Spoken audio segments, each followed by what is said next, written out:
নমস্কার বন্ধুরা, আজকে আবারও চলে এসেছি রান্নাঘরে। আর আজকে আমি নিয়ে এসেছি ছোট্ট একটা সিম্পল রেসিপি, আর খুব মুখরোচক, খুব সহজভাবে হয়ে যাবে। এটা হচ্ছে পুঁইশাক পাতা।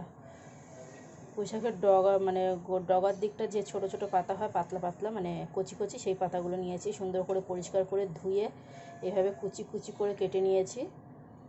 আর এটাকে আমি আজকে এখানে নিয়েছি কটা চিংড়ি, এই 1 মুঠো মতো চিংড়ি নিয়েছি। আর নিয়েছি ছোট ছোট বেশ অনেকগুলো কাঁচা লঙ্কা স্বাদ অনুযায়ী। আর এখানে নিয়েছি 1 চামচ কালো সর্ষে বাটা, এর মধ্যে আমি কাঁচা লঙ্কা দিয়ে বেটেছি।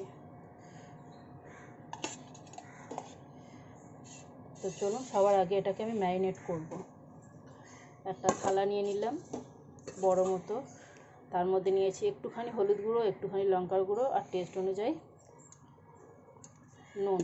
আর এখানে দিয়ে দিচ্ছি একটুখানি সর্ষের তেল।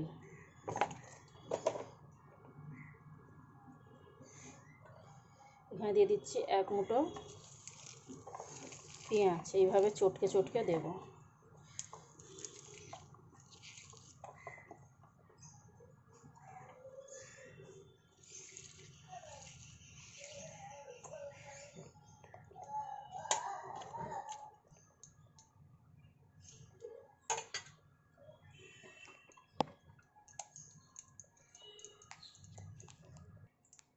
এখানে মশলা বলতে আমি এইসবই নিয়েছি, এর থেকে বেশি কিছু মশলা আমি দেবো না।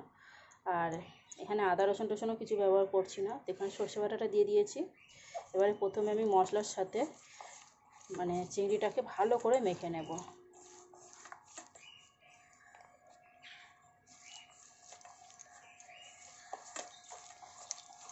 আপনারা চাইলে কিন্তু চিংড়িটাকে একটু ভেজে নিতে পারেন, আর পুঁইশাক পাতাটাকে একটু সেদ্ধ করে কিংবা চিংড়ির সাথে ভেজে নিতে পারেন, যাতে ওর একটু নেতিয়ে যায়, একটু মচমচানি ভাবটা কেটে যায়।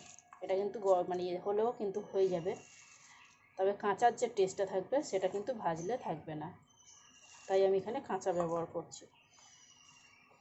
তো চলুন এবার এই মশলাটা পুরো আমি পাতার সঙ্গে পুঁইশাক পাতার সঙ্গে খুব সুন্দর করে মিক্স করে নিই। এখানে আমি খুব সুন্দর করে পুঁইশাক পাতাটা মেখে নিয়েছি, দেখুন। এবার আমি এটাকে একটা টিফিন বক্স কিংবা কোনো বাটিতে ঢাকা দিয়ে ঢাকা দেওয়া যাবে সেরকম একটা কিছু পাত্র নিয়ে নেবো। হ্যাঁ, কি হয়েছে ওগুলো? আসছি, চলো।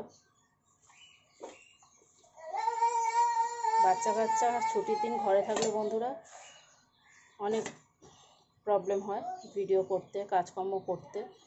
তো যাই হোক, আমি এখানে একটা বাটি নিয়ে নিয়েছি। এই যে বাটির মধ্যে এবারে এটাকে খুব সুন্দর করে দিয়ে দেবো। এখানে দেখুন বন্ধুরা, থালাটা ঠিক 2 চামচ মতো জল দিয়ে, 2 থেকে 1 চামচ মতো জল দিয়ে আমি ধুয়ে দিয়েছি, দিয়ে এর মধ্যে দিয়ে দিলাম। এটা আমার ম্যারিনেট করা হয়ে গেছে। এখান থেকে এবারে আমি একটু কাঁচা সর্ষের তেল ছড়িয়ে দিলাম। আমি এর মধ্যে গোটা গোটা কাঁচা লঙ্কা যেহেতু দিয়েছি, তাই আর আলাদা করে কাঁচা লঙ্কা দিলাম না। নিজেদের পছন্দ মতো কাঁচা লঙ্কা ঝাল ব্যবহার করতে পারেন। এখানে জলটা খুব ভালোভাবে গরম হয়ে গেছে। এখানে এবার আমি এটাকে বসিয়ে দিলাম। এবার এটাকে একটু এইভাবে আমি ঢাকা দিয়ে দিলাম, একটা ছোট্ট প্লেট দিয়ে বাটিটাকে ঢেকে দিলাম। এবারে আমি এটাকে 15 মিনিট ফুটিয়ে নেব, তারপর একবার খুলে দেখব। এখানে দেখুন বন্ধুরা, আমি ঢাকনাটা খুলেছি। পুরো 10 মিনিট পর আমি একটু খুলে দেখছি। এই যে দেখুন কত সুন্দর লাগছে, দারুণ গন্ধ বেরিয়ে গেছে। এই যে দেখুন, আর কতটা জল বেরিয়ে গেছে। বন্ধুরা, এর ধোঁয়ায় পুরো ক্যামেরা অফ হয়ে যাচ্ছে।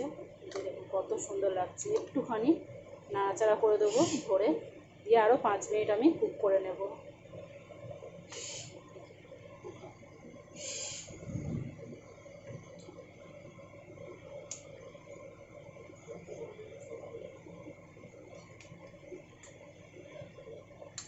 কত সুন্দর দেখতে লাগছে দেখুন। আরও 5 মিনিট কুক করে আমি নামিয়ে নেব। যে দেখুন বন্ধুরা, আমি কিন্তু এটা একদম ভাপানো হয়ে গেছে আমার কত সুন্দরভাবে। এই যে দেখুন কতটা সুন্দরভাবে ভাপানো হয়েছে, দারুণ গন্ধ বেরোচ্ছে। গরম গরম কিন্তু সার্ভ করে। তাহলে বন্ধুরা টাটা, আজকে আর কিছু বললাম না আমি।